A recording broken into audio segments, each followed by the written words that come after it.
Sizlar dushmaninglarni bilinglar deyapti. Haqiqatda islomni bunday dushmanlari tarixda son sanoqsiz bo'ldi.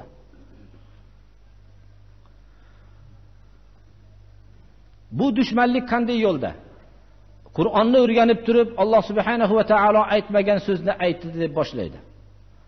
Bu yahud nasorolar o'zlarining atroflariga yollanma peshvolarni, islom domlalarini chaqira boshlaydi. Ular o'zlarining yomon maqsadlarini ijro qilishlik uchun yollanma domlalardan foydalanadi. Ular Alloh subhanahu va taoloning aytmagan so'zlarini aytdi deb beradi. Alloh subhanahu va taolo harom degan narsani halol deyishib beradi.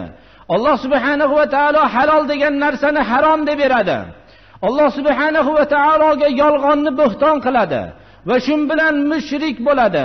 Shun bilan dindan begona bo'ladi. Shunchalik birodarlar, islom libosida bo'lgan mushrikka aylanishadilar xolos.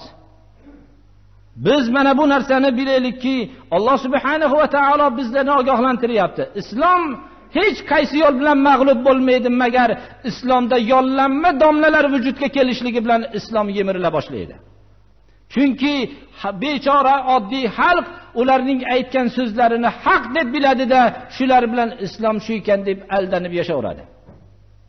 Lekin orqadan yollanma domlaga aylanib qolganligidan bexabar bo'ladi. Alloh subhanahu va taolo bularni eng zolim xalqlar deyapti. Va man azlamu mimman iftara alallohi kadiban aw kadzaba biayatihi. Kim Allohga yolg'onni bo'xton qilgandan ko'ra zolimroq kim? Eng dunyodagi zolim Alloh subhanahu va taolo aytmagan so'zni aytdi deyishlik. Alloh halol qilgan narsani harom deyishlik.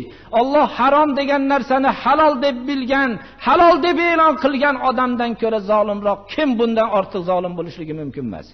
Aw kazzaba bi ayati. Allohning oyatlarini yolg'on degan odamdan ko'ra zolimroq kim?